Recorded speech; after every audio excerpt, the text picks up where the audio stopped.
Good evening, everybody, and welcome to the Board of Trust Fund Commissioners. Today is Tuesday, November 25th, 2025 at 5 p.m. We are meeting in the Bellotta Meeting Room at 12 Main Street at Town Hall. In accordance with the requirements of the open meeting law, please be advised that this meeting is being recorded and broadcast live over the Lunenburg Public Access channel on Facebook Live on the Public Access Facebook page. You can find that link on the revised agenda found at lunenburgma.gov. And will be uploaded to the Lunenburg Access YouTube after the meeting.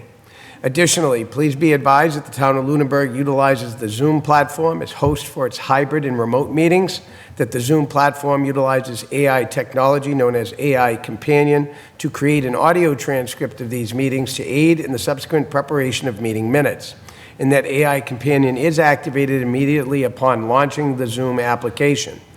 You are hereby notified that this AI technology may capture audio prior to the start of the meeting and or following the conclusion of the meeting. It's what we call a hot mic. This meeting will be in person at the location provided on this notice, as I mentioned above. Members of the public are welcome to attend this in-person meeting. Please note that while an option for remote attendance and or participation is being provided as a courtesy to the public, the meeting will not be suspended or terminated if we have technological problems which interrupt the virtual broadcast, unless it is otherwise required for us to do so by law.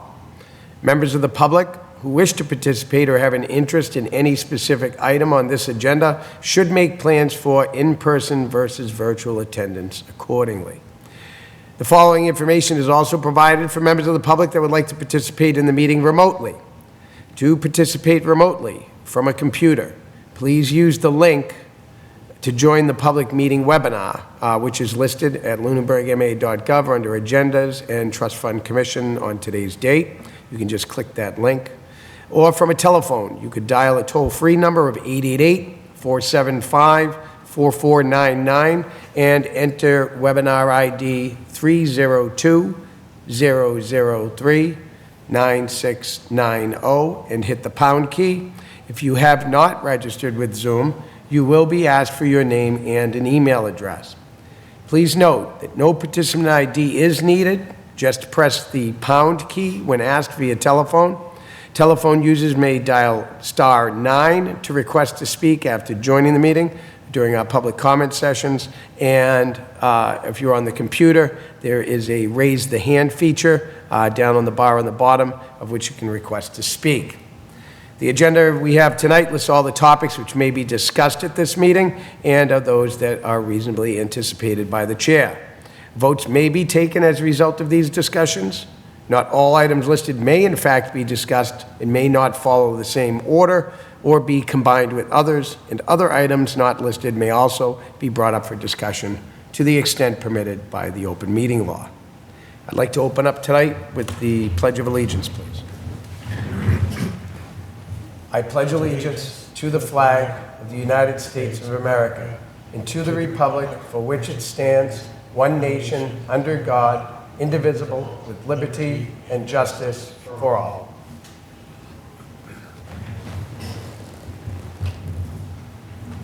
Okay, so it's, like I said, we started at 5 o'clock. It's now 5:04. That's how long it usually takes for an opening.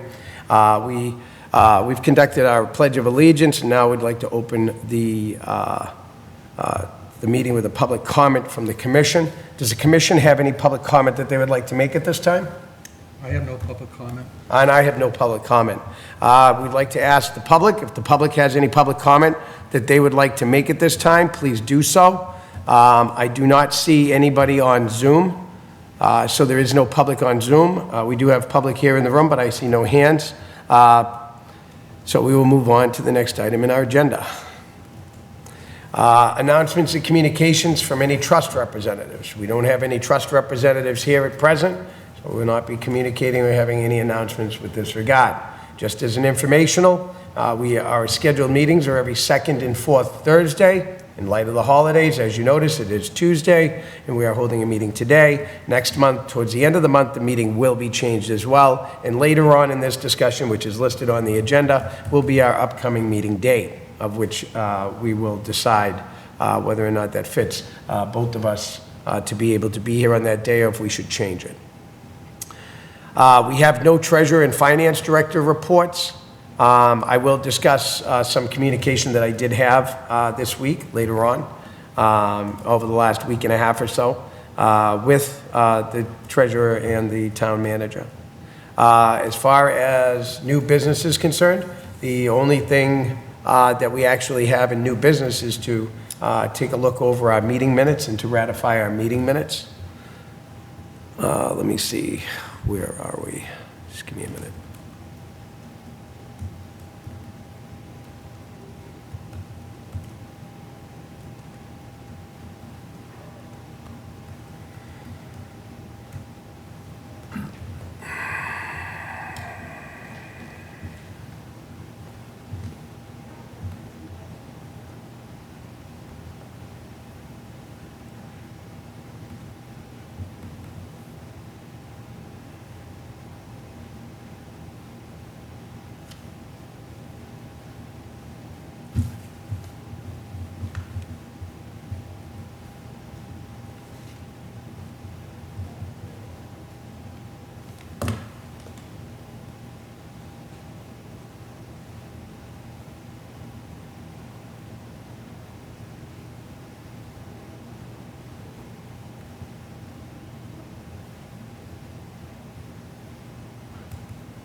I did only have one amendment that I wanted to make to that, Richard, and that was that we did discuss that the 24th was going to be a tentative date depending upon, for the meeting, which would have been yesterday, depending upon the scheduling with the town, and the planning board was in here, and so Monday didn't work out. So today worked out better. The only meeting after us is a 7 o'clock select board meeting. So that just needs to be changed, that was tentatively done. On Monday, the 24th, it was a tentative. Correct. It says, due to Thanksgiving holiday, the Trust Fund Commission tentatively... Oh, it is, oh, I'm sorry, I missed it. That was, Okay. well, that was the only issue I had, that's why I wanted to read it and go over it with you, okay. All right, it did say tentatively, sorry. I just read it again fast, and I was like, did I see that? So, okay, so that's fine. So that was, it was tentatively. So we did tentatively schedule for Monday, folks, at our last meeting. So we apologize if anybody's tried to look for us yesterday and are here today. And that's it. I would like to make a motion that we adopt the meeting of November 13th, 2025, the minutes as written. Second? Okay, all in favor? Aye. Aye. The meetings have been entered into the record. Okay. Yeah, I looked, I was like, I don't remember seeing tentatively, that's why I wanted to review it again, and I missed it again. This is the second time I've read made a that. concerted effort to make sure I put tentatively I know you there. did. That's why I was like, Because after it got changed, so I wanted to make I sure. was like, I specifically knew that in my head when you sent them, and I read them. And I went, okay, I gotta ask this, and then I just reread that real quickly, and I said it again, so it's already been in my head, so, okay, so we're good. That's good. Good, excellent. I like it when a plan comes together. It's like the 18. Sorry for you non-Gen Xers that don't understand that. All right, where are we? Okay, let's continue.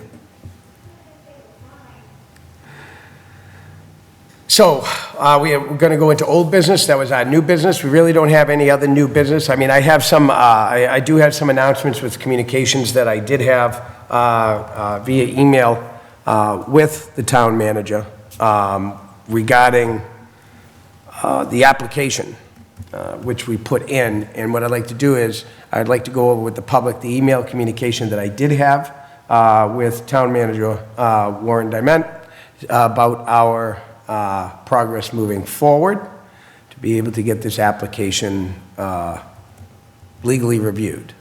So if you just bear with me a second, and I will go over this with you and our response. This was communication that town manager had with the treasurer carbon copy directly to me. She has said that she had forwarded our application, of which we have ratified, to the town attorney, and that was on 11/24 was the date that I received this email.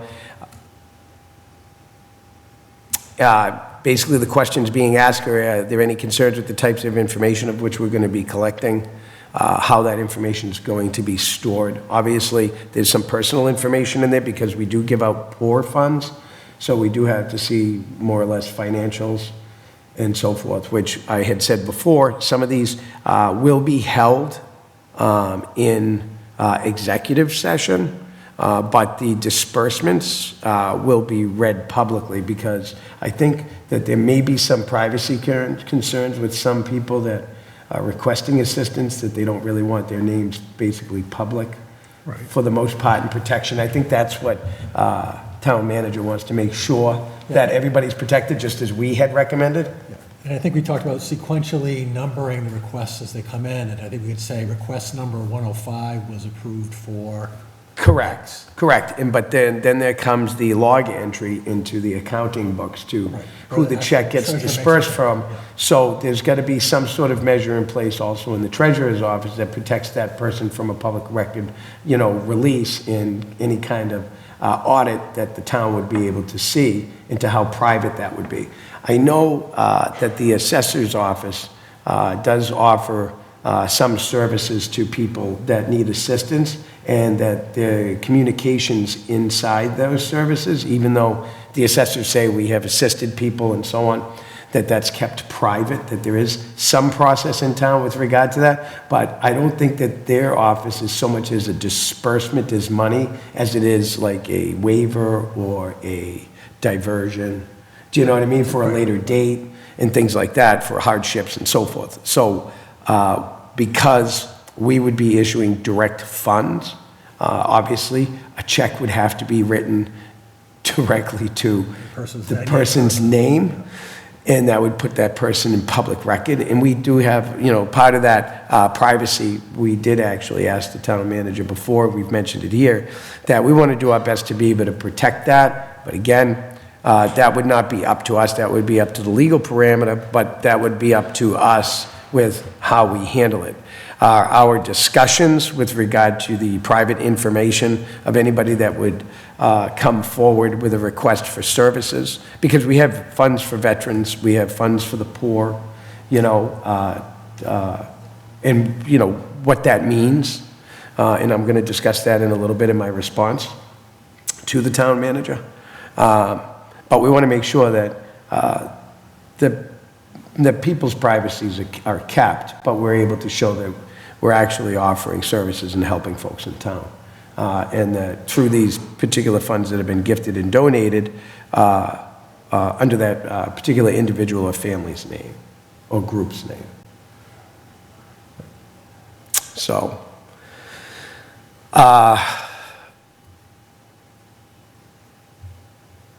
and that was basically her email. She asked about a discussion of information publicly, which we just went through. We've been ahead of this. So we've been, the town's had some accounting, staffing problems.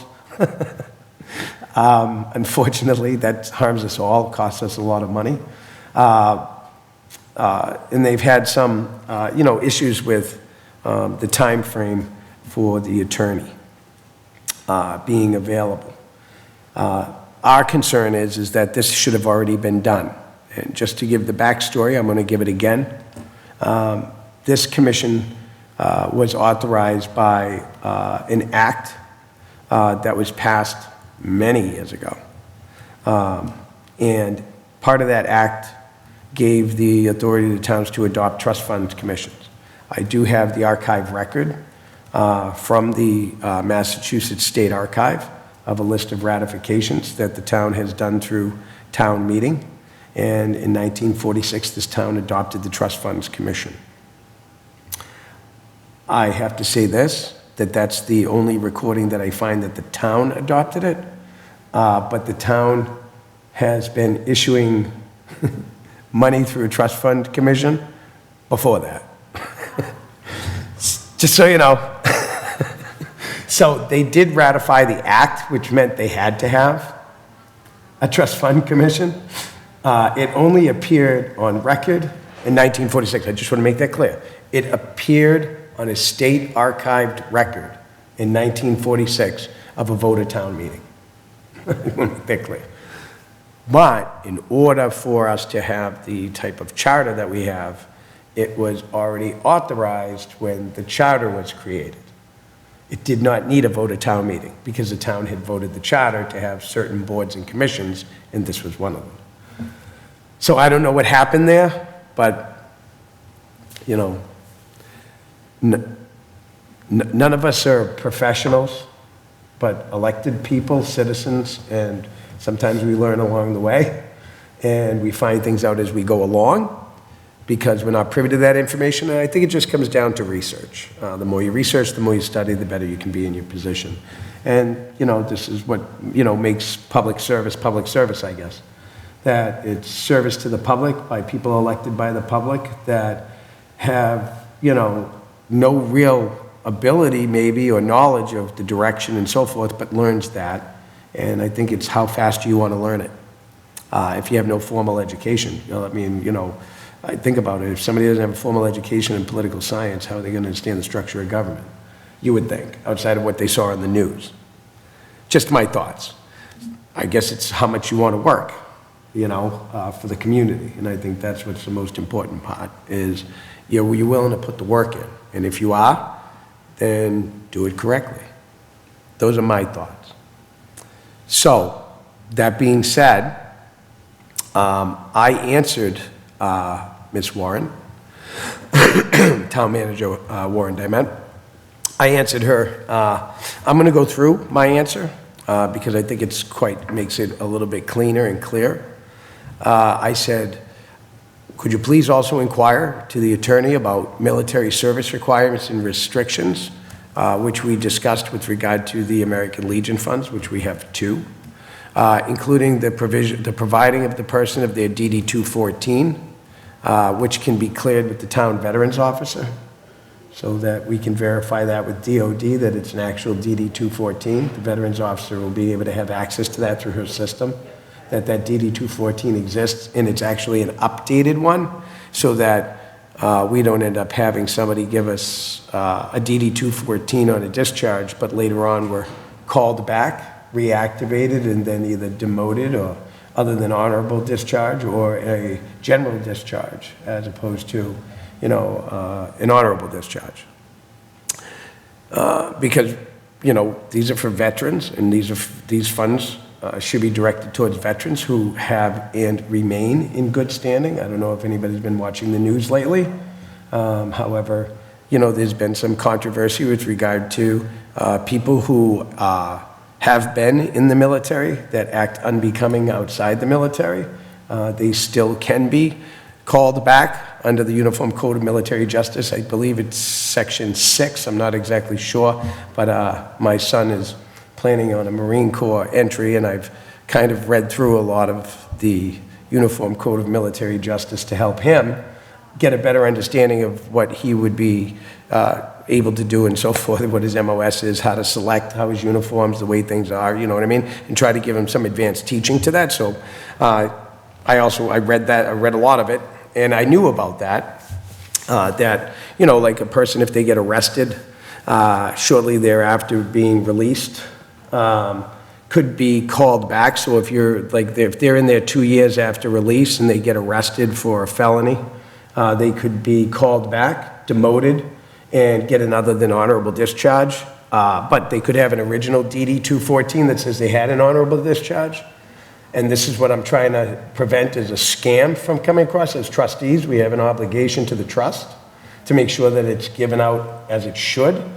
And that's why that DD 214 should be confirmed with the Veterans Affairs Officer for a verification so that that doesn't happen. That's an excellent check and balance, I think. I agree. so that, somebody doesn't show up with their original DD 214 and we don't check it and we just believe them. And, we find out later that, 10 years after they were left the military, they did something that required them to be called back and, given an other than honorable discharge or a general discharge. Just so people know, a general discharge is a discharge from the military that still gives you your benefits, but it's not an honorable discharge. There's a variety of reasons why they give a general discharge. I don't have to go into all those. People who have them know what they are. And then there's other than honorable, which is, clearly the person did something wrong, of which it was adjudicated by the Court of Military Justice. So the declaration for that fund says honorably discharged. Yes, must be honorable discharge. But again, like I said, is that, so getting the language right is going to have to, because one of the funds is less than 20 years old, so we can't do a Cypre filing through the Attorney General's Office of Public Safety. And then one of the other funds, I think, is over 20 years old, which we can do a Cypre filing through the Attorney General. So the Cypre filing that we have to do on the fund that is less than 20 years old, that the was an American Legion fund. We don't have an American Legion here anymore, but that money still belongs to the residents of this town. I have had communications directly with the American Legion. So it is not in their purview. But we want to kind of keep whatever it is, the direction of what they had set up originally for veterans, to be able to make sure that the mission of the American Legion is still, still put forward. However, like I said, we would have to go to court, to probate court, for the one that is less than 20 years old, the funds that are less than 20 years old, to be able to make any adjustments whatsoever of the trust document. And in order to do that, we have to have the legal parameters in place, such as, Your Honor, this is what other than honorable is. Your Honor, this is what a general discharge is. Your Honor, this is what an honorable discharge is. I mean, there's a list. I'm not privy to it. I didn't get into that kind of detail. But that will have to be filed by the attorney, and it'll have to come to a cost and expense of the town so that we can give out money in that fund. And I believe that fund has $21,000 in it available. And yeah, 26,000. I think it has 15,000 available. I don't have I have it in here. I'm just rounding up things, just talking. I will post online the funds. The only reason why I haven't done it is because I don't want to post something that says 2.5% in the corner when it's not the actual interest rate on the document that I'm getting from Bartholomew. Do you know what I mean? I wanted to show the actual interest rate at that time. So that's on that issue. So I did. Is there any questions on that? Do you want to discuss that or no? Okay. So I continue on with the email. I said, please find a day that'll work with you, Ms. Town Manager, and Mylene to discuss the Cypre filings that I just discussed, and which ones need to go to probate. I did send copies of the PC-IF form, which is the public charities filing form for Cypre filing with the Attorney General's office, and the instructions. I sent them both to Mylene and to the Town Manager, and have them address that as it is. There are some issues with regard to the way some trusts are written. I'm going to do a little discussion of that tonight. There are, the donor's intent always needs to be the governing reasoning behind issuing the money. However, the donor can determine how the money gets distributed as well. However, if the distribution, like let's say somebody says that they want a particular board or commission to distribute the funds, but that board or commission has a say in whether or not another board or commission is dissolved, we can't really allow that to occur. in that respect, just to kind of give you an idea. So, or if there is a money being given out and some of that money is going to something that another board handles, you know, whether or not money is spent on something else when this particular trust relates to that something else, like we have a sidewalk fund. Do you know what I mean? And let's say they said that they want the finance committee to give out the money for the sidewalk fund. Well, the finance committee authorizes Chapter 90 money. So how do you sit there and put the trust as a trustee into the hands of somebody that can't be a trustee because of their position?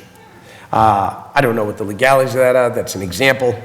I'm just saying is that when you're a member of this board, you are a trustee under the Massachusetts Uniform Trust Code as a trustee. So you follow the laws of trustee. People that have estate plans and so forth, you know, with a trustee that they hired a lawyer and so forth, he's the trustee, he's responsible. It's the same code, okay, that he has to follow, that we have to follow. So if people are on different boards and commissions, you know, they can't be a trustee if they're in the, you know, if part of their other duty is to handle other money. It just doesn't, you know, it doesn't jive. And these are some questions that have to be asked with regard to, you know, some of the meting out of money of some funds. And just to go over, we actually have something. We have one of the funds that says that the money can be given out by the select board or the people who care for the poor. It says in the Worthy Poor Fund. My problem with that is that would have been good if we were still under the Township Act. Hold on, I get my homework, okay? Which was passed in 1692, okay? Or we were under the Massachusetts Poor Relief Act, passed in 1794. So these I have from the archives as well with regard to these statements. And these particular acts and what they do give certain powers and duties to certain authorities, which as of 1919, the state of Massachusetts passed the Welfare Act, which gave them in charge of the poor, but they allowed cities and towns to still care for their poor, but they could receive additional money to be able to care for their poor that could be met out by the town. So I don't know how that applies to HUD and housing, and do you know what I'm saying? The pantry of food, I don't know how that all applies when it comes to that, but these are the things that we need to delve into a little bit deeper to make sure that the trustees are that, trustees. I don't know if you remember at the last meeting, Richard, we discussed scholarships, and they had raised the issue of Chapter 60, Section 3C, and some other chapters that were directly related to what they call grants and gifts, which are not trusts, because a grant or a gift does not require a trusteeship, okay, or a trustee under the Massachusetts Uniform Trust Code to be the overseer of the fund. So obviously a grant and a gift can be handled just as a grant or a gift would be handled. Do you know what I mean? It's not under a trust code, it's not under a law. So in that, these are all the questions. I don't know what this board has been doing for 25, 30 years, but they sure haven't been doing the homework. And I hate to say that, you know, but this is money that goes back, okay, to you. And for it to be neglected up to the amount of $87,000 in the account, when people have been struggling right along and could have needed some of this, nothing was done. And why wasn't it mentioned? It was never mentioned at I went back through some minutes. I'll tell you when the Trust Fund Commission was mentioned, in '99, when they wanted to abolish it. We want to get rid of the Trust Fund Commission. That's what it said, in '99. It was passed over at town meeting. So wasn't getting rid of your elected, getting rid of your elected town clerk. Oh, yeah, we should get rid of that. That topic just came up. We just had somebody try to get rid of a board. That didn't work out too well. People want the personnel committee. Town meeting made that clear, you know? So the thing is that, you know, these are elected positions. We don't get rid of them. These are required positions. Trust fund trustees are necessary for trusts in the town that are given to the town. We still have some question about workers' compensation funds that we're not getting many answers on, but we're going to chip away at it one thing at a time. We've showed the law, we have no answer. We've talked about scholarships. We know the law, we read the law, we're still waiting for that answer. And I inquired about that this week as well with the town manager. So that's the overview of the inquiries and the statements that I made to the town manager in an email with regard to municipal duties, and who's bound by the Massachusetts Uniform Trust Code by law, and what the difference is between grants and gifts and trusts. This was all in my email. And the bringing up and bringing forward the trust more into modern day. We have a gazebo trust, okay? We have a sidewalk fund, okay? Sidewalks used to be made of wood. They're not made of wood anymore. Gazebo, I don't know. I'll be honest with you, and I haven't discussed this with Richard at all, but, what's wrong with using the gazebo as an opportunity to be able to provide something, during, different federal, national, or even, local community, annual events that go on to either, decorate or to, do you see what I'm saying? To be able to provide something back to the community in a fund that, isn't really necessary because all the gazebo now, since they got rid of the old one, all the new one needs is paint. I think it's made out of pressure-treated wood, painted. I don't think it's going anywhere for a long time, as long as it stays painted. Do you know what I mean? So, and I think it's part of the maintenance budget. So what do we do with this to be a benefit to the town? And this is just some things I was thinking. What's a benefit to the town now? Well, the gazebo used to be like the meeting place or the place where the town gathered or the community gathered in that place. And that's what the gazebo, when I looked up all the history on gazebos in Massachusetts, I found all this stuff, even Groton and Pepperell, Townsend. Townsend just redid their gazebo. And they talked about all the history there, about why the gazebo and what, so there's a lot of stuff that, so I don't even know how much money is in there right now. It's not something I'm looking at right now. We focused on that already. Now we're focusing on the legal direction and getting everything in line. But could the money be best spent in that manner? And is it available and open for donations? Maybe somebody wants to donate into the gazebo fund, trust fund to, in perpetuity or something like that, and, maybe we, I don't know, etch donors' names into the railings of the gazebo, rent a railing. We're allowed to fundraise, just so you guys know. We can ask you. It's $12,239. Okay, $12,000. The gazebo restoration fund. Yeah. $12,000 worth of paint. I think we could paint it for 300 years. Not at prevailing wages. No, not at a prevailing wage. Yeah, but I think that would be, well, yeah, actually, because I think it would be, wouldn't it be, it would be maintenance that would do that, right? Not DPW. So Yeah. it would be at a union rate to paint it. His time and material. So, just so you guys know, this is what we're working on. Okay? So, don't worry, Rich and I are having fun. It's a lot of work. I think the bulk of the understanding stuff is kind of just about over. Now it's just getting the attorney to move on what we need. I know the school superintendent told me she was going to talk to her attorney at the last school board meeting that I attended. I haven't heard from it yet. So I put an inquiry into this email as well that I haven't heard from her either with regard to the situation there.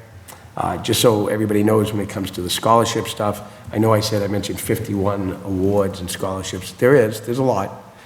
Some of them are outside. I know my wife's family, the Carl Proctor Fund, that happens to be my wife's great uncle And he has a fund, but that's managed by an agricultural scholarship organization that has the money.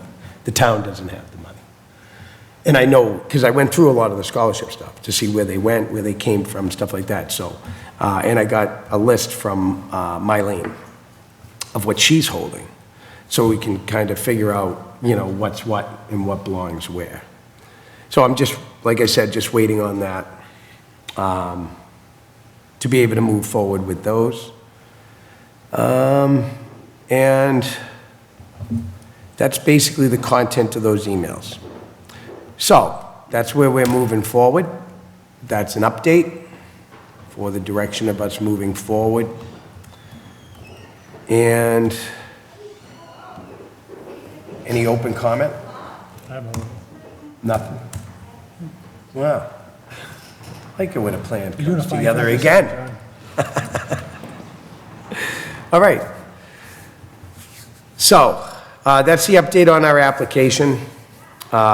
Just so you folks know that, you know, our goal is, we've expressed it here, we're working on it, we're accomplishing it in a timely fashion.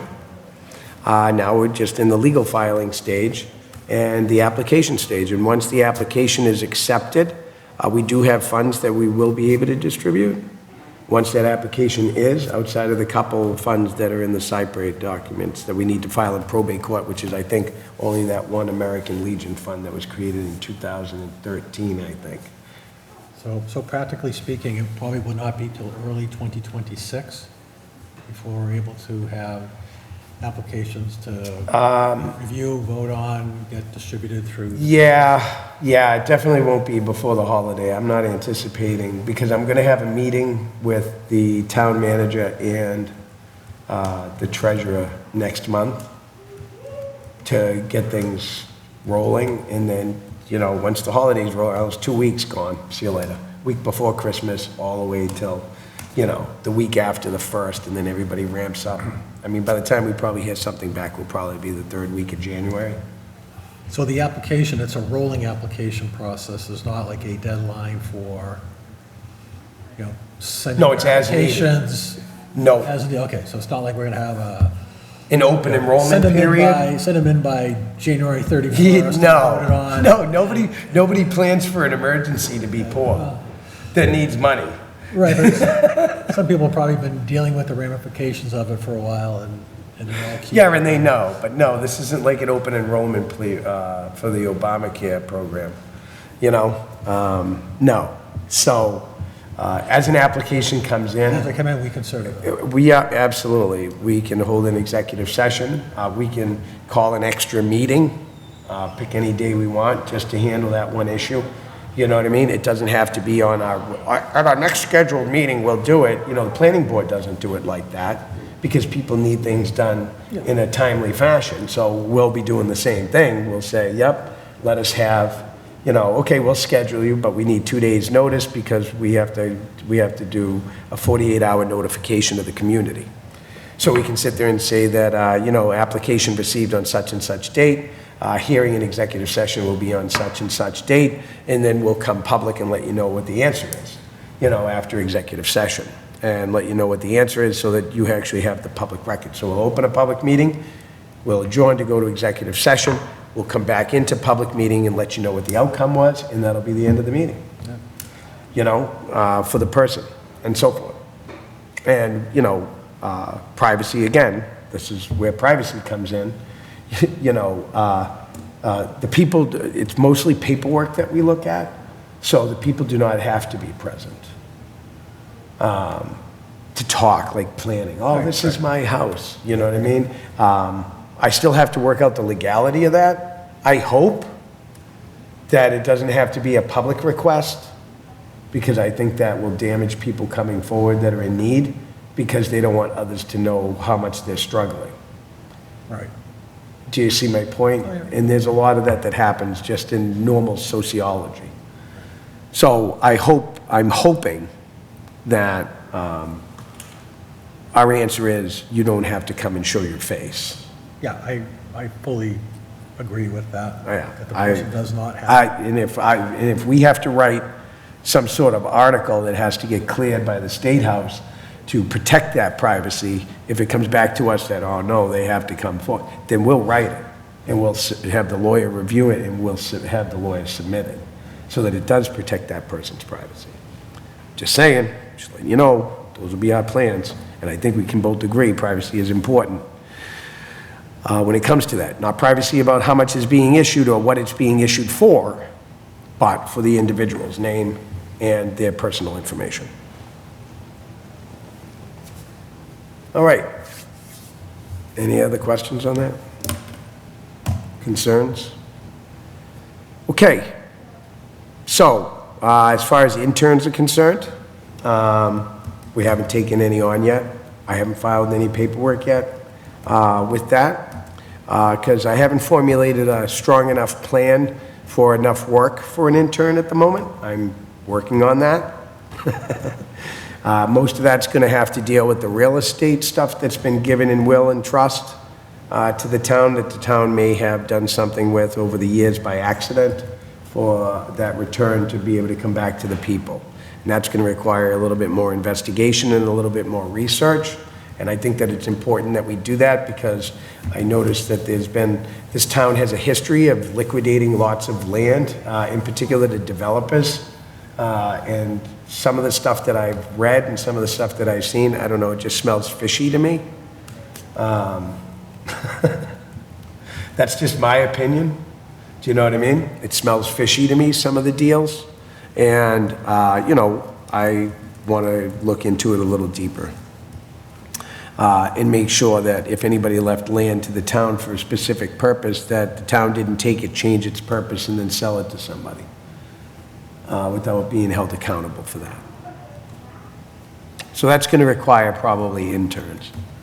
But I want to have a plan together for them so that they come in it's like a curriculum. You have to do this, do that, do this, do that, get this, get this, get this, get that, bring a report, make a presentation, bing, there you go. Because it's college credit, you know, and you want to be able to give somebody a college credit where they're actually going to gain knowledge. I mean, searching the old historical records in Worcester South Registry of Deeds, just so you know, everything before, I think it's 1948, is in Worcester South Registry of Deeds, not in Fitchburg. So that's going to require additional research outside of the area. All the way back. I only know that because I've done a lot of that research and I got a lot of that information for property that I've looked at here in town to purchase. That's old property, to find out, you know, where the meets and bounds are, where the right deeds are, and, you know, where the encroachments are that people think that they can own just by using it. It goes a lot on. That goes on a lot. I find that a lot. But, and again, like I said, that's what that's going to require. Not so much the stuff that I'm doing right now with the existing trust, but when it comes to looking at the real estate that may have been left to the town for a specific purpose that got used for something else. That's going to take a little bit more time. I want to go through it because I want to make sure that where people's names and their money and their land and property is being used as they requested when they died, and, you know, not just being, you know, tossed away as, oh, well, we can't use it, we'll just sell it. Well, if you're going to sell it, you need to create a trust in that person's name monetarily. And that has to be with us to further that. That requires a cypre filing to change the donation because maybe the land can't be used for that. You know? I can only imagine what conservation looks like. I don't know if they've ever done that. Conservation, they take a lot of land. Do you know what I mean? From like deeds and, you know, gifts, you know, people donate their land to, you know, conservation, stuff like that. I know Proctor Park is my wife's great aunt and uncle, so that's, you know, do you know what I mean? So I get it, you know, and I know the process, but the thing is what does conservation have that the land says they wanted it to be used for this and they're not using it for it? Do you know what I mean? Are they just holding it? I mean, if they're just holding it and it's not usable for conservation, it should be, you know, for conservation purposes, it should be liquidated for cash, a trust created, and come here, you know? to help farmers or people that want to start farming or people, do you see my point? I mean, and we can create those, off of those, you know? So like I said, there's going to be, you know, there's some work involved. So that's the update on interns, and that's basically the purpose. And that also covers our number 6 here, which is real estate investigations. That covers that. We've given you guys the list of our goals. Vacancy, we still have a vacancy. We're missing one person. We would like you to come and volunteer. Please feel free. You can send me an email at jbowen@lunenburgma.gov. I'll take your email. If you'd like to talk about, you know, what it would entail, I can kind of tell you. It's getting a little lighter as the months go on. It is getting lighter, but there is an application that you can fill out with the HR department here in town. They have them in the town manager's office, assistant town manager's office. So the selectmen would just appoint at this point? Well, it has to be a joint appointment. So we have to interview, and then we have to recommend, and then the select board interviews, and they recommend. Because we sent that letter, remember? Yeah. That we had a certain amount of time when the vacancy was known to submit a letter to the select board informing them of a vacancy, so that our board has a say in, you know, in an evaluation of a candidate for appointment, instead of just getting anybody in. You know, I've never liked that. I've been tooting in this town for 3.5 years about stop saying I love Lunenburg, and then select board saying, yeah, I'll let them in. Do you know what I mean? I get tired of saying that. I mentioned it at meetings before the select board. You got to stop saying, I love Lunenburg, and that person gets screen them like, you know, what do you know about this? Oh, I love cats. Okay, but that's not going to help you on the trust fund commission. I understand that. That's great. You know what I mean? The Brody Shelter is a wonderful place. They take care of lots of cats. There's a lady in Fitchburg. She does the same thing. It's fantastic. Do you know what I mean? Wrong job. Do you know what I'm saying? And this is what I mean. And so far, I don't know. I think the select board changed their tune over the last couple of years since I ranted for a while, publicly, personally. Because I did. I was like, are you kidding me? You know? And like I said, you know, this is a volunteer job, and it takes time. It's not just show up and do a vote. There's a lot of reading. And do you want to see my email? Richards gets carbon copied on only some of my emails. He doesn't get carbon copied on every email I have with, like, Anthony Scullambrini of the school board, and Mylene, the treasurer, and he doesn't get every single email. You know what I mean? Because, I mean, there are rules. Do you know what I'm saying? But, you know, there's a lot of communication that has to happen. And participation. So, and commitment. So we still have a vacancy. We'd be grateful to have you if you're interested in working on the process. And look, our process is basically to respect the wishes of those who have gone before that were Lunenburg residents, or even outside Lunenburg, because I think one resident was not, the Worthy Poor Fund donor was from Acton. And he selected, I think, Groton, Lunenburg, and Shirley. Three towns. Yeah. You know, to get a certain amount of money from his estate when he died. So, you know, but it's a good opportunity, you know. And then, you know, because we have, you know, funds for veterans, we have funds for, to help the poor, you know. I know what it's like not to have a home. So think about that for, you know. You gotta know, you know, you gotta know where your place is, where your heart is. People, they go, oh, I love cats, I love dogs. They do things for cats and dogs. I get lots of friends that are like that. Do you know what I mean? You know, and then I have a lot of friends that go and feed the homeless. So, you know, there's, you know, where's your heart at? We can use one, okay? We don't need a stone, you know, we need somebody soft, okay? That has an interest in moving forward the direction to help somebody. And that's basically what we're looking for. So that's the vacancy. Not too hard. I do most of the talking if you haven't noticed. You don't have to do anything except for vote. Unless you want to take something on yourself and help me. You know, Richard does a lot of work, okay, with me because there's communication that goes in between us. Do you understand? But it's like, I'll find something, I'll send it. I'll send, why? So he's up to date on information. So he has to read what I'm saying. Here's this information, here's this information, here's this information, I'm putting it on the agenda. And how many pages have I sent you to read? Like, Oh, many. I'm sending him like, oh, there's this here, this here. You should see the file. The file's huge. It's got more stuff written in it than you can shake a stick at. But it's, Well, there is this learning curve, right? Although we've all worked in different occupations, right. the requirements and responsibilities of a trust fund commissioner are nothing that either of us were probably exposed to until more recently. Yeah, until we got- You probably a little more than me.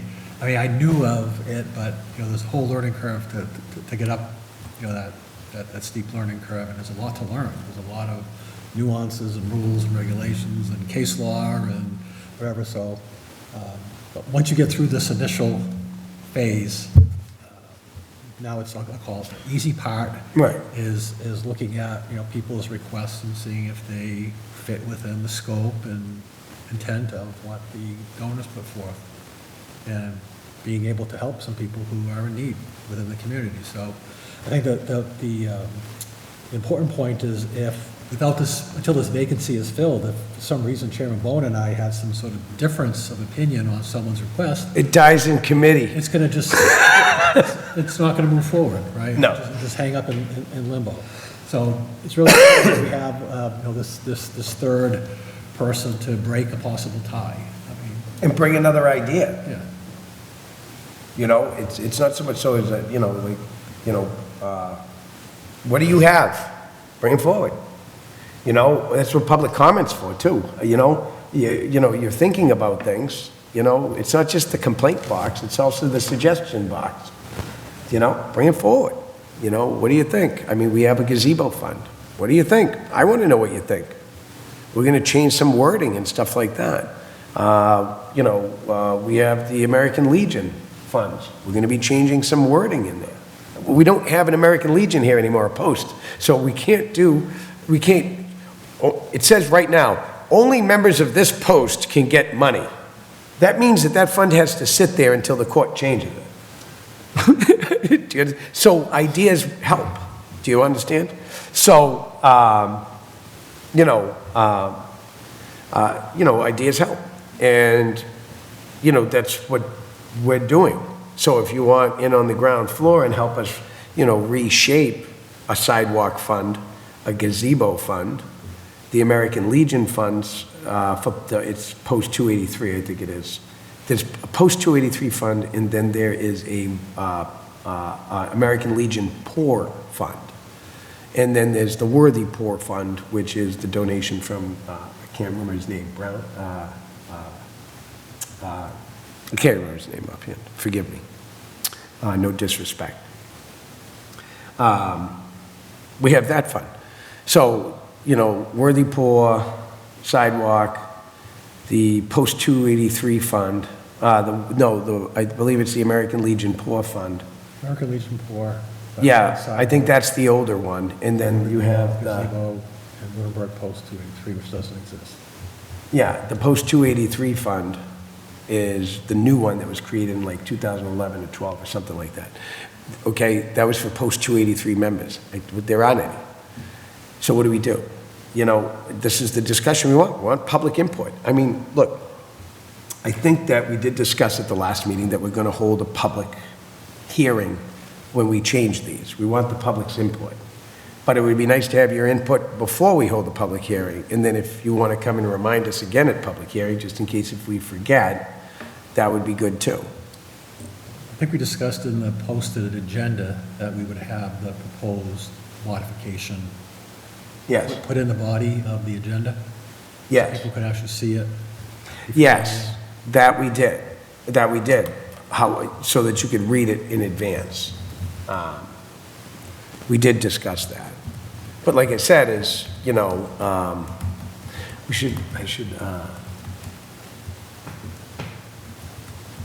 have these put up on the webpage. Or the webpage. Yeah, I'm just saying is I should just go, I think this week I'll put them up on the webpage. I just didn't put them up right away because, and then other stuff got by me. But I didn't put them on the webpage right away because I want to make sure that, people's names that are in them are, there's no privacy issue with the people that gave the money. They might say, I want to donate this money as so-and-so, but I want to be kept unknown. I mean, there could be a trust like that built.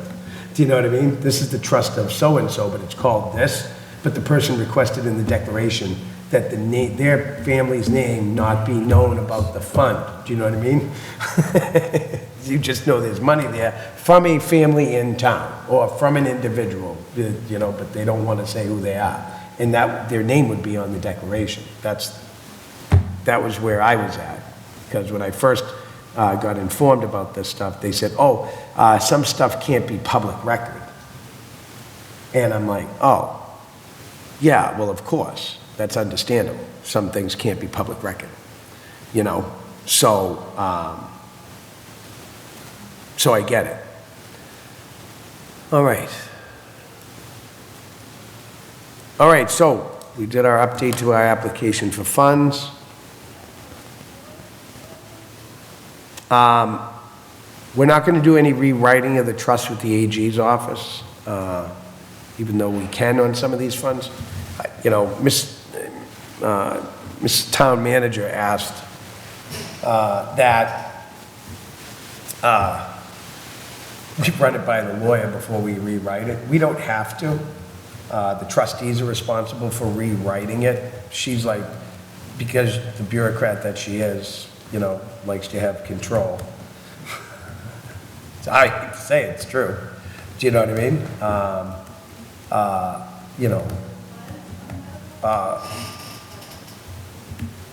She wants it run by the lawyer before it's submitted.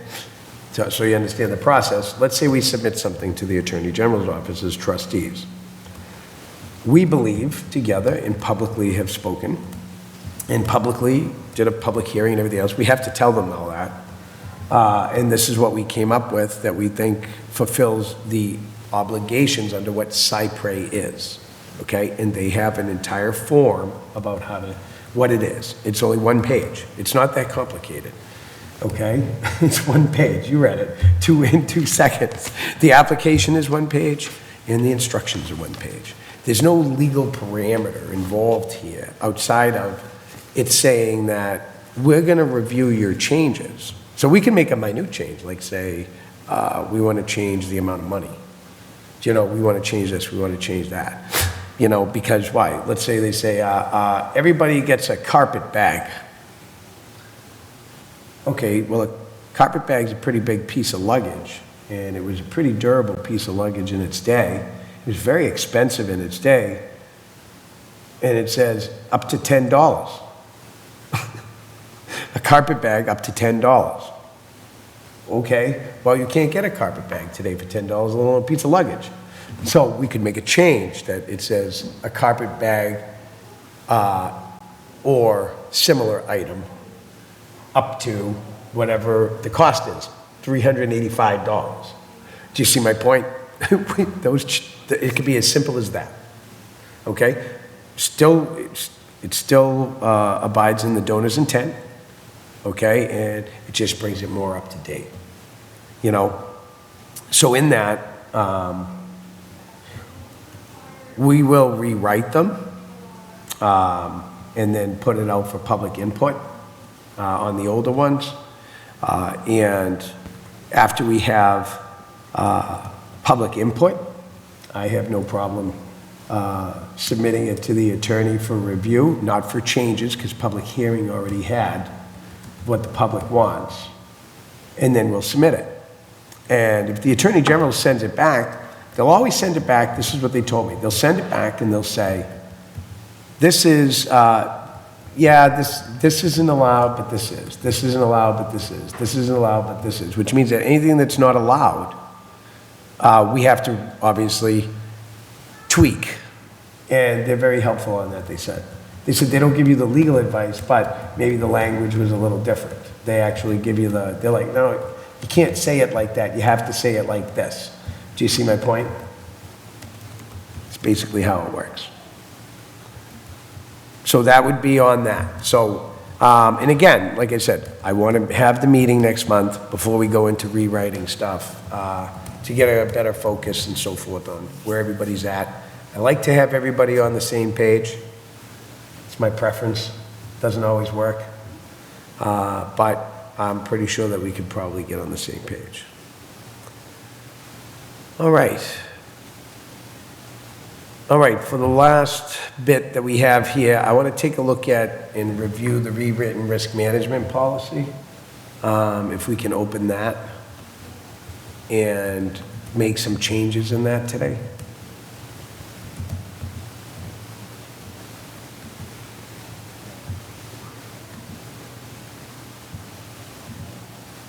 Where is it? Oh, there it is. All right.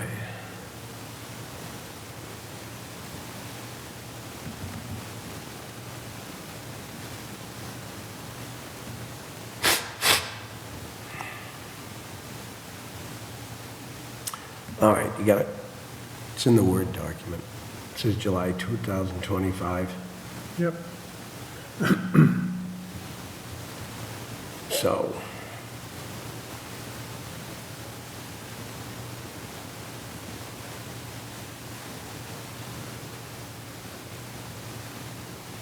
all right. So, from our conversation that we had with the private trust company, from the follow-through of our duties and so forth, I'd like to take this one paragraph at a time and either yay or nay, or make an adjustment to it. Okay. Do you want me to create another separate document that says edited? Or do you want to make the edits right in here? You can click on editing and create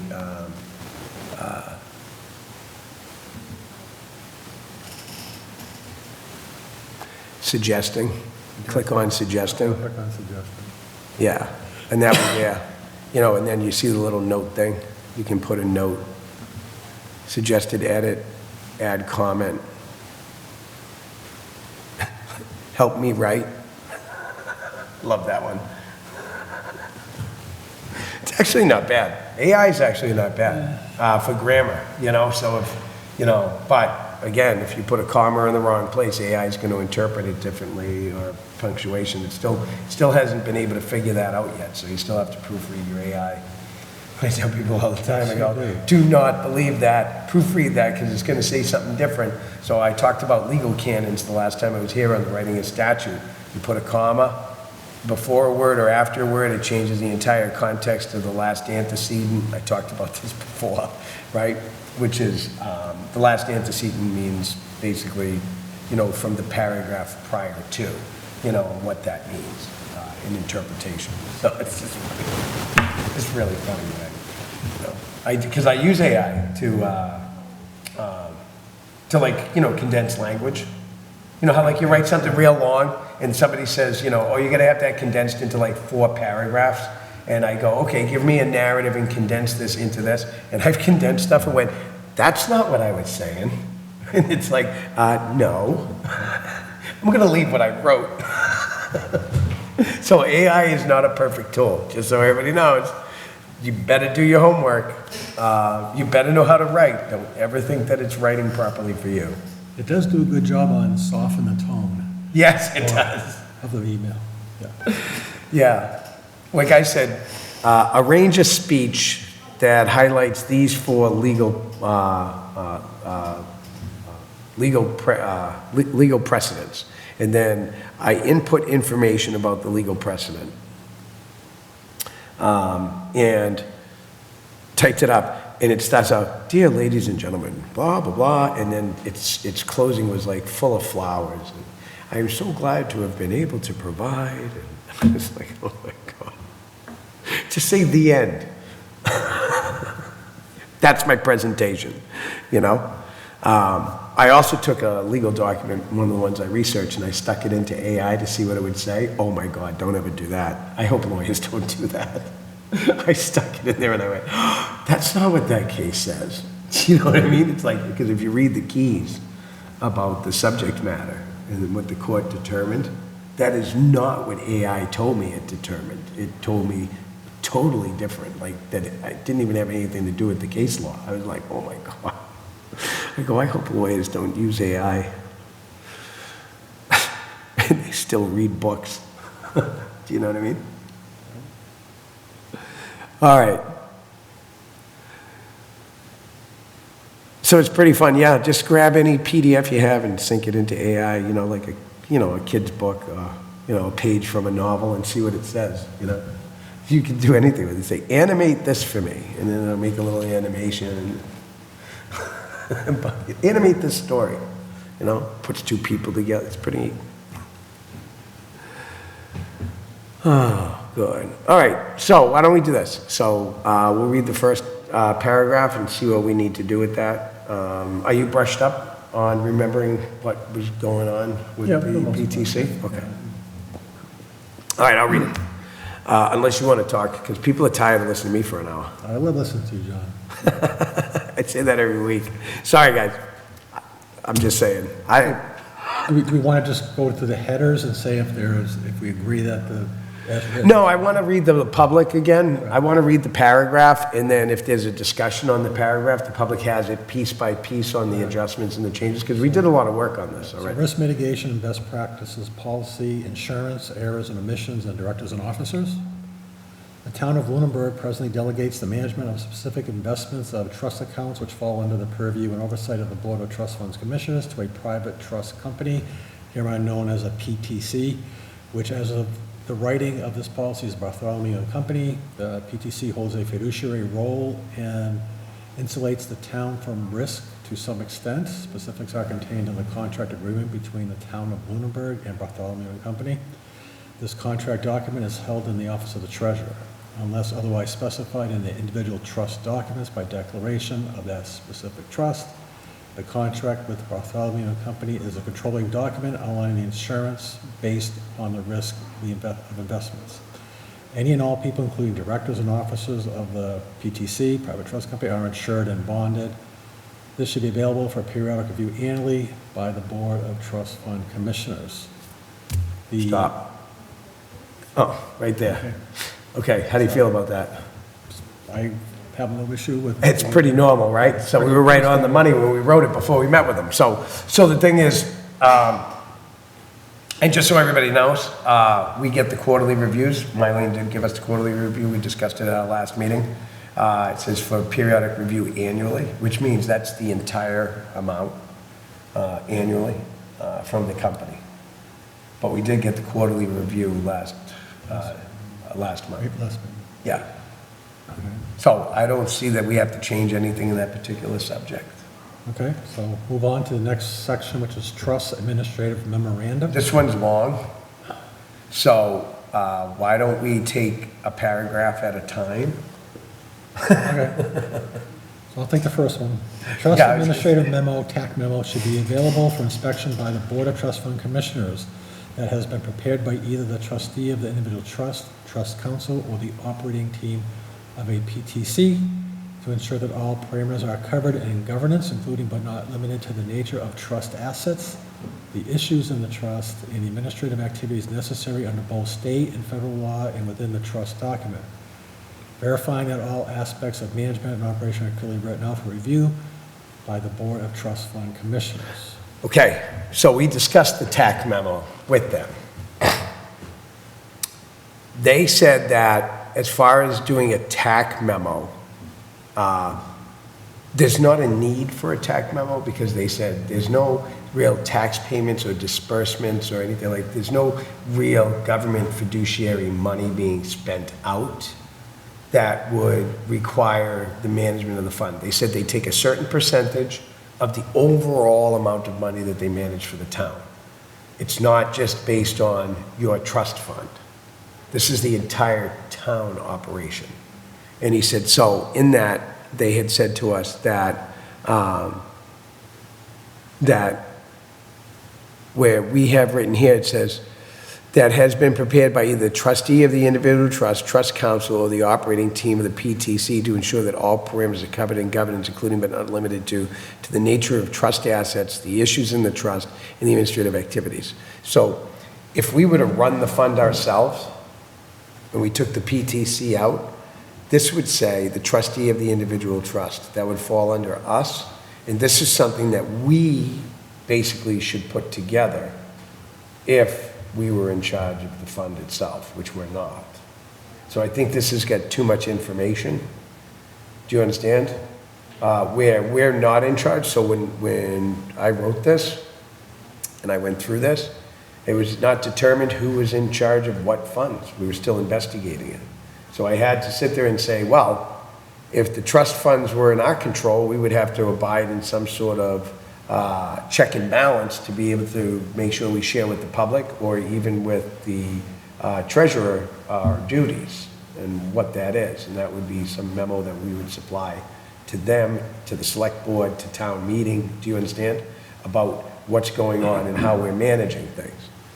But because we're not doing that, and there's no trust, notice how it says trust council, that would be if the trust had an attorney attached to the trust, okay, or the operating team. We have a PTC.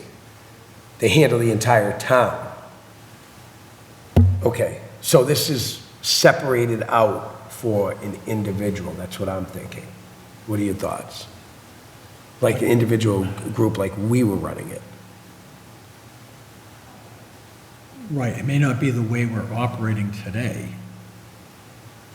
This language isn't necessary for the way we're operating today, Right.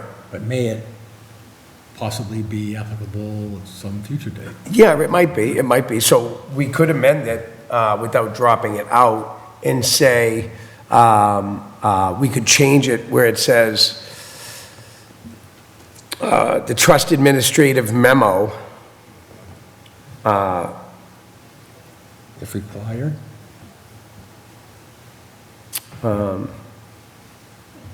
well, see, so this says here that the memo itself should be available for inspection by the Board of Trust Funds Commissioner, okay? That's been provided by, okay? Either the trustee of the individual trust, which would be us, trust council, or the operating team. So that's why I said this applies to more or less the operating team. Do you see what I'm saying? So I would do this, a trust administration memo should be available for inspection by the Board of Trust Committee in the event that it is not handled, that the trusts are not financially managed by the Board of Trust Fund Commissioners. Okay.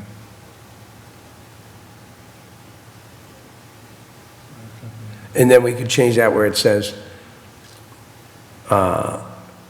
so the trust administrative memo, TAC memo, should be available for inspection by the Board of Trust Fund Commissioners, right? Yeah, Only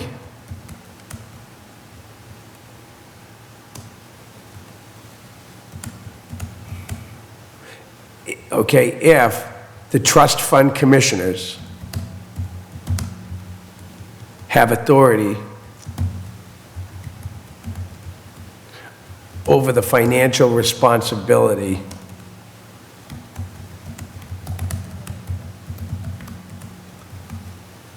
with trading, with regard to the fund created by 203C, which is the prudent investor rule.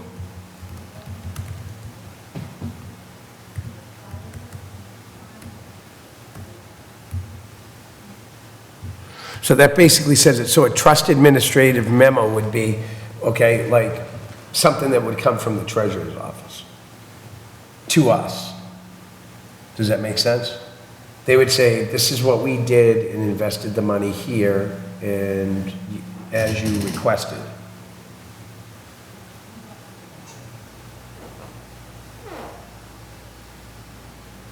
Which 203C And then the adoption of that, just so everybody knows, takes us out of the legal list and puts us in an entirely different bucket of investments.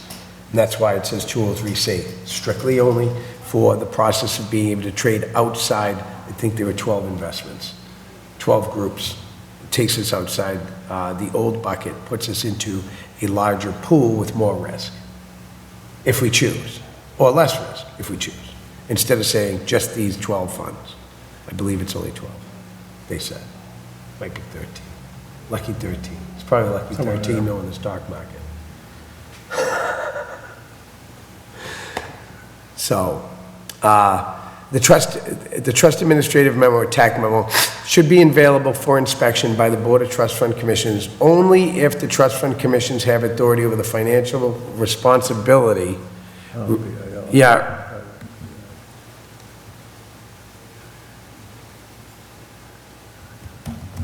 Of the pooled fund.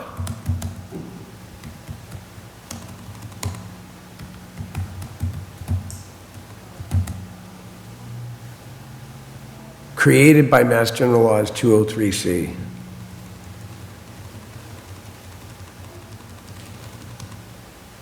But created under Mass General Laws 203C.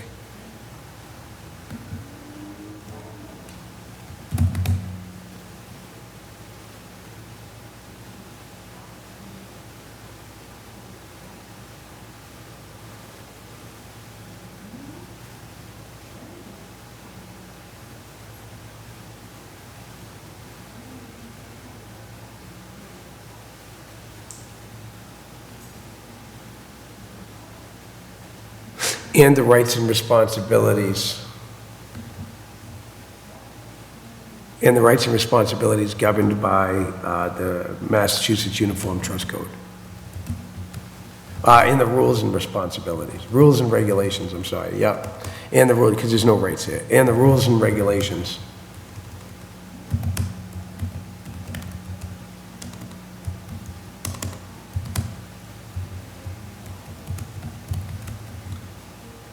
Covered under the, under the Massachusetts Uniform Trust Code.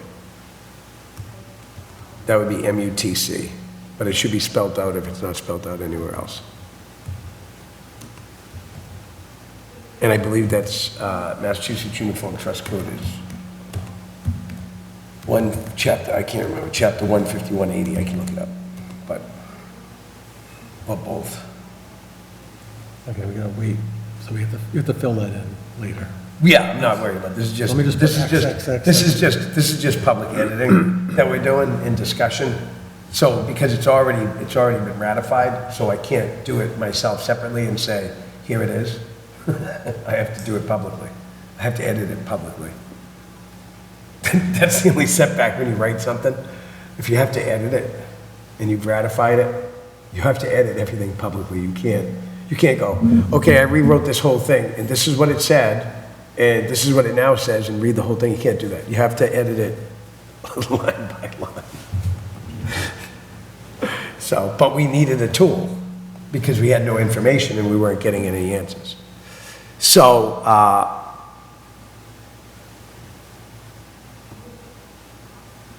and we're gonna have to change that word financial responsibility. It's not that, fiduciary duty. That's what it is. The word is fiduciary duty.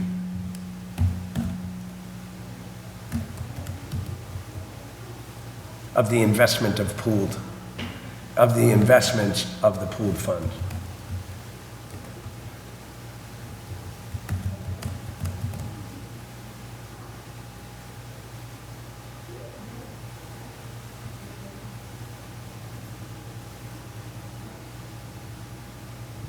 Yeah, and I'll figure that out. We'll figure out the edits on that.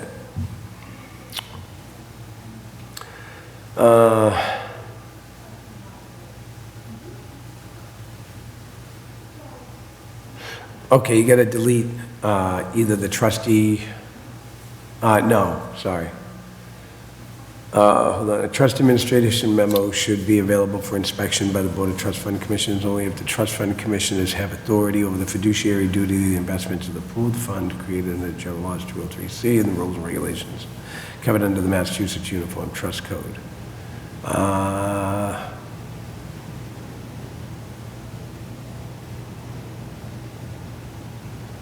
This document, it should be, where it says that has been, it should say this document should be provided by, right after Trust Code XXX. That should change to this document shall be provided. You see where I am? I mean, that has been, Yeah, it should say this document shall be provided, which it already has the word provided there, by the trustee of the individual trust, counsel of that trust, okay?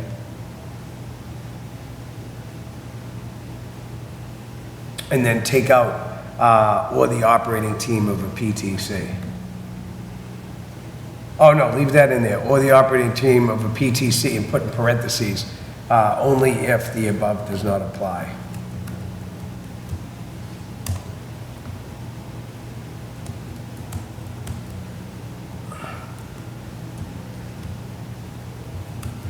The above fiduciary duty of investments. The above fiduciary duty of investments does not apply.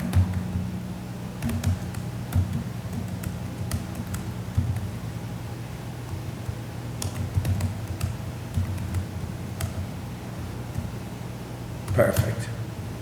Because if there's a PTC, they take over. Like I said, it's because they handle the whole town. They're not just, this is a separation of our fund. If we separated the fund out, which I hope nobody ever does that, I mean, the trustee, so as a trustee, just so everybody's aware, when you're a trustee, your fiduciary duty means that you need to make sure that the funds are invested properly. That's fiduciary duty of a trustee. And that means that if you think that you have a better way and that fund loses a lot of money, you can be held responsible for that. So anybody getting in this position ahead of time, they should really think about that.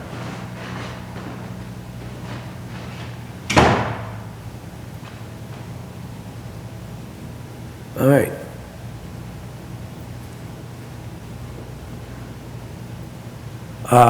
To ensure that all parameters are covered in governance, including but not limited to the nature of trust assets, the issuers in the trust, and the administrative activities necessary under both state and federal law, and within the trust document, verifying that all aspects of management and operation are clearly written out for review by the Board of Trust Fund Commissioners. Good.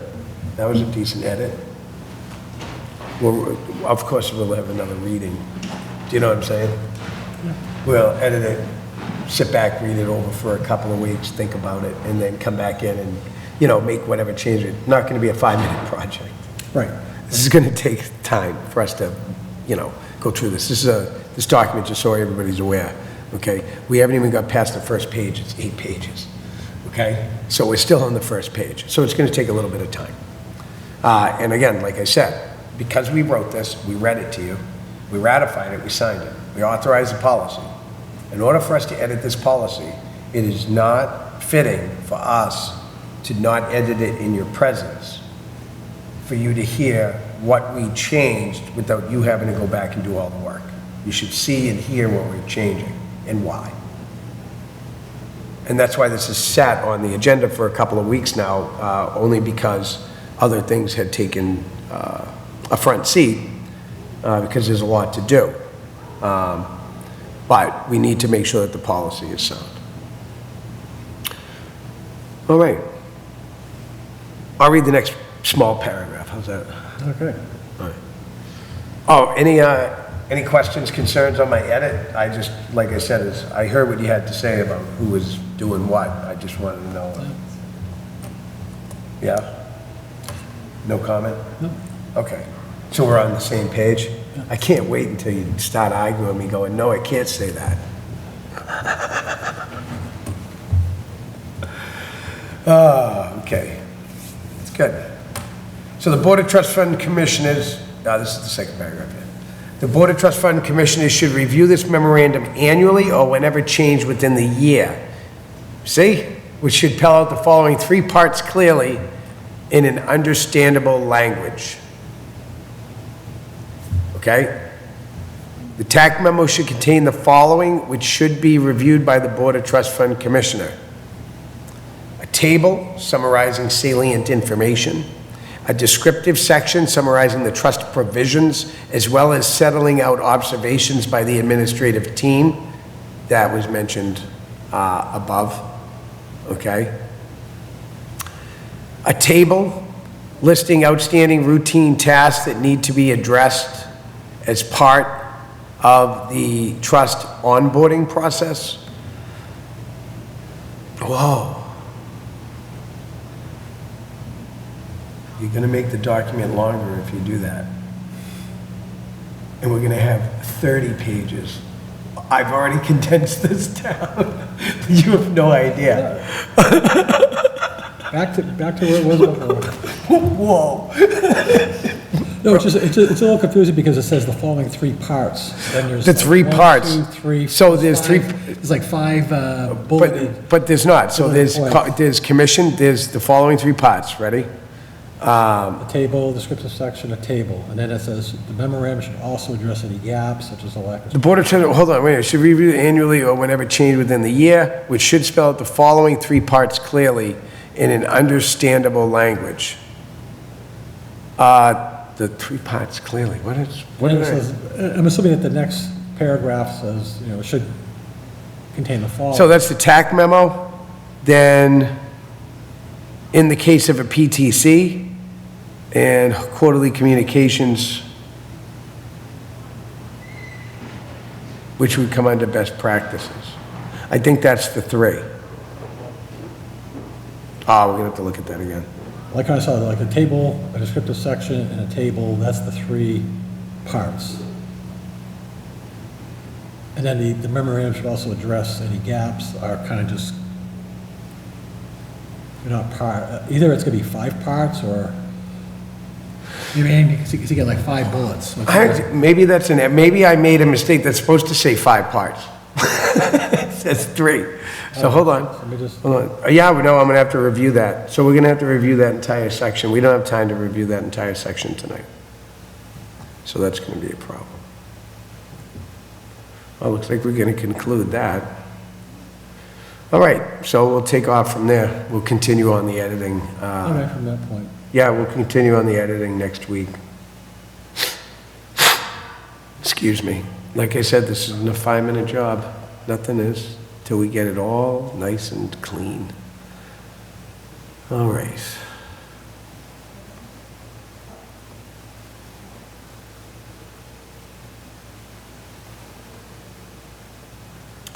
All right, so that's it, unless I have anything new for our next meeting. I'd just like to just go into, see if there's any comments from any beneficiaries, if we have any here tonight, which I don't see any. So, do I? Hold on, I'm into Zoom. Nobody's trying to get into Zoom, so that's good. I usually get a notification when people try to get in.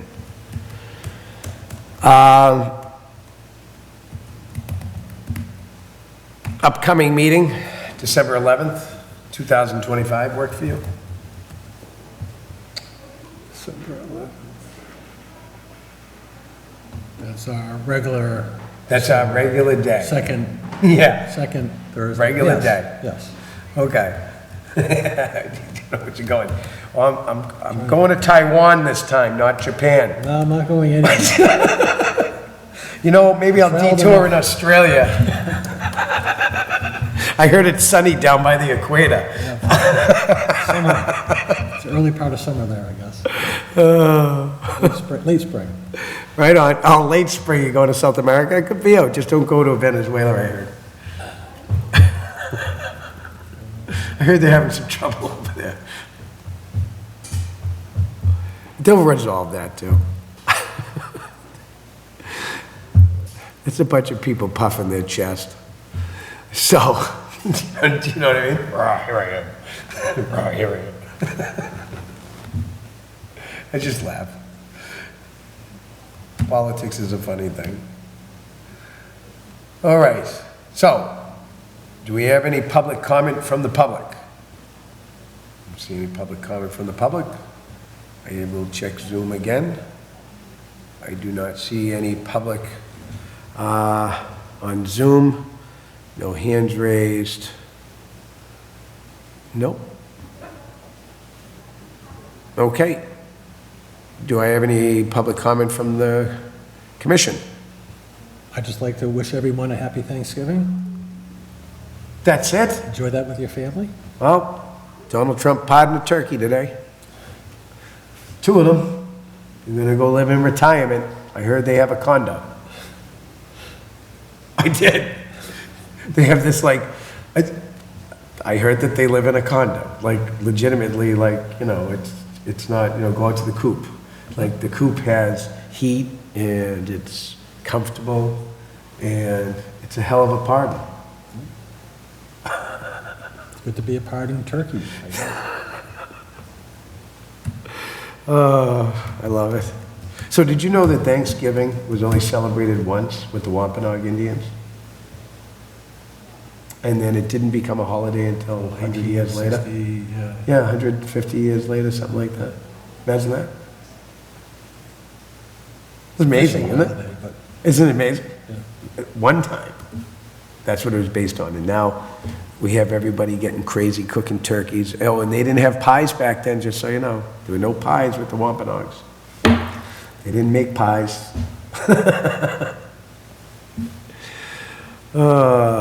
And just so you all know, the Wampanoags fed the settlers because they had no idea where the food was or how to cook or hunt.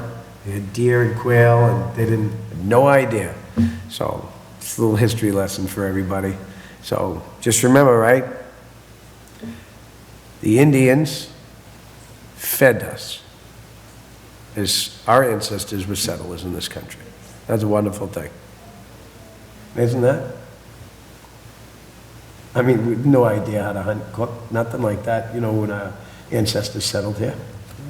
And they came in and said, here, we'll cook your food. We'll bring it all. Imagine that? Things people forget. Don't forget. Never forget. All right. So if there isn't any public comment from the Treasurer Finance Director or any comment here from the commission besides, I'd like to wish everybody else out here happy Thanksgiving as well. I hope everybody spends a nice long weekend with their family. And there's 2 things never to discuss, politics and politics, while you're at the dinner table. All right, everybody have a happy Thanksgiving. Have a good night. I will consider this meeting adjourned at 6:32 p.m. on November 25th. 2025. Thank you for joining us here with the Board of Trust Funds Commissioner, and have a great night. Good night.